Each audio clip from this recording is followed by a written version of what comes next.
Bienvenue sur la chaîne. Aujourd'hui, on va aborder un sujet qui touche bien plus de personnes qu'on ne l'imagine, la phobie sociale. Si tu as peur du regard des autres, tu n'es absolument pas seul. Beaucoup de gens ressentent cette pression constante lorsqu'ils doivent parler en public ou simplement participer à une conversation.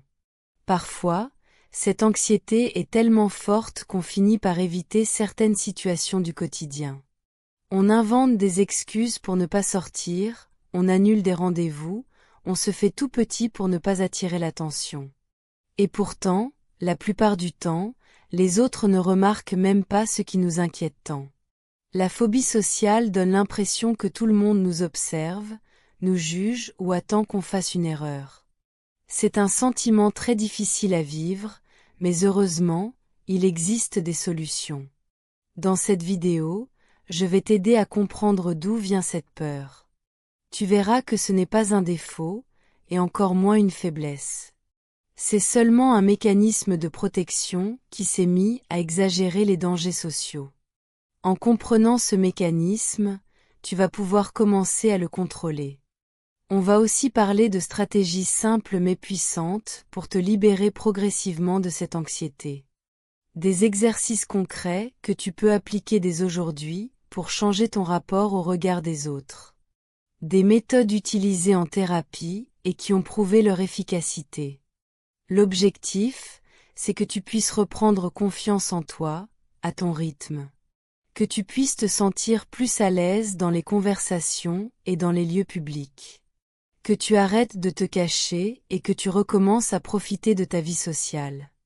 Alors reste bien jusqu'à la fin, car chaque étape que je vais te donner peut vraiment transformer ton quotidien. Et surtout, rappelle-toi que si tu regardes cette vidéo, c'est déjà le premier pas vers le changement. La phobie sociale n'est pas de la faiblesse ni un défaut de personnalité. C'est une forme d'anxiété qui se déclenche lorsque ton cerveau croit percevoir un danger dans les interactions sociales. Même si rien de réel ne menace ta sécurité, ton esprit anticipe des scénarios catastrophes. Se ridiculiser, rougir, trembler, ne pas trouver ses mots, ou encore être jugé sévèrement. Ces réactions ne sont pas volontaires, elles viennent d'un mécanisme de protection qui s'active trop fort. En réalité, ton cerveau essaie simplement de t'éviter un malaise, mais il interprète les situations sociales comme s'il s'agissait de véritables menaces. Comprendre cela est déjà un grand pas, car cela permet de réduire la culpabilité et de réaliser que tu n'as rien de cassé. C'est juste un réflexe exagéré qui peut être rééduqué. Quand tu comprends que tes réactions sont normales, prévisibles et modifiables, tu commences à reprendre du pouvoir sur ton anxiété. Petit à petit, tu apprends à remettre en question ces pensées automatiques, à calmer ton corps, et à t'exposer progressivement à ce que tu crains. Et c'est exactement comme ça que l'on progresse. Pas en cherchant à supprimer la peur d'un coup, mais en changeant la façon dont on y réagit. Avec du temps, de la patience et les bonnes stratégies, ce mécanisme anxieux perd de sa force, et tu peux enfin retrouver un sentiment de liberté dans tes interactions sociales. Identifier les pensées anxieuses est une étape essentielle pour dépasser la phobie sociale. Bien souvent, ce ne sont pas les situations en elles-mêmes qui déclenchent la peur, mais les pensées automatiques qui surgissent avant même que quelque chose ne se passe. Par exemple, on se dit « on va se moquer de moi »,« je vais perdre mes moyens » ou encore « les autres vont voir mon stress ». Ces pensées arrivent tellement vite qu'on les prend pour des vérités, alors qu'elles ne sont que des suppositions influencées par l'anxiété. Elles amplifient la peur, augmentent la tension physique et finissent par nous bloquer. Le but n'est pas d'essayer de les supprimer, car plus on tente de chasser une pensée, plus elle revient.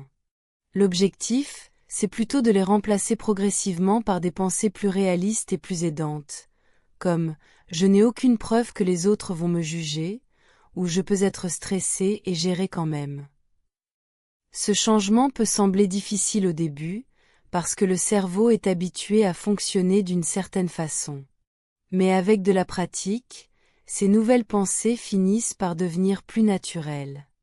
Tu commences à remettre en question les scénarios catastrophes, à relativiser, et à voir les choses de manière plus équilibrée. Et plus tu fais ça, plus ton anxiété perd de sa force. C'est un travail intérieur, petit à petit, mais c'est aussi l'un des plus efficaces pour reprendre le contrôle sur ton mental. L'exposition progressive est l'une des méthodes les plus efficaces pour reprogrammer ton cerveau face à la phobie sociale. Le principe est simple. Au lieu d'éviter les situations qui te font peur, tu vas les affronter petit à petit, de manière contrôlée et adaptée à ton rythme. On avance étape par étape, en commençant par des actions très simples comme dire bonjour à quelqu'un. Ensuite, tu peux poser une petite question à un vendeur, à un collègue ou à un inconnu. Une fois que tu te sens plus à l'aise, tu peux participer à une conversation courte, même si ce n'est que quelques phrases. Puis, tu peux essayer d'aller à un petit événement où il y a un peu plus de monde. Et plus tard, lorsque tu seras prêt, tu pourras prendre la parole devant un petit groupe. L'idée n'est pas de se forcer brutalement, mais de progresser par paliers raisonnables. Chaque étape répétée plusieurs fois diminue naturellement l'anxiété, parce que ton cerveau finit par comprendre que la situation n'est pas réellement dangereuse. Il se réhabitue, il se calme, et il enregistre de nouvelles informations plus réalistes. Plus tu t'exposes, plus tu prends confiance. Et ce qui te paraissait impossible au début devient peu à peu normal, voire facile. C'est un entraînement mental, un peu comme un muscle qu'on renforce progressivement. Et c'est exactement ce qui te permettra de reprendre le contrôle sur tes peurs sociales. Gérer les symptômes physiques de l'anxiété est une étape essentielle pour réduire la phobie sociale. Quand ton cœur s'accélère, que ta respiration devient courte ou que tes mains tremblent, ton corps envoie un message de danger, même si la situation est en réalité sans risque. C'est pour cela que la respiration lente et contrôlée est si efficace. Par exemple, inspirer pendant 5 secondes, puis expirer pendant 5 secondes pendant seulement 2 minutes peut calmer ton système nerveux et réduire rapidement l'intensité de l'anxiété. Tu peux aussi pratiquer la relaxation musculaire, contracter un groupe de muscles pendant quelques secondes, puis le relâcher. Cela aide ton corps à comprendre qu'il n'a plus besoin de rester en mode alerte. La visualisation positive est également très utile. Imaginer une scène dans laquelle tu te sens calme, confiant et en sécurité permet de réorienter ton esprit vers quelque chose de rassurant. Enfin, les exercices d'ancrage t'aident à revenir dans le moment présent, par exemple en te concentrant sur ce que tu vois, entends, touches ou ressens physiquement. Moins ton corps réagit, plus ton esprit reste calme, et mieux tu arrives à gérer les situations sociales. Avec de la pratique, tu apprends à reconnaître l'anxiété dès qu'elle commence et à l'apaiser avant qu'elle ne prenne toute la place.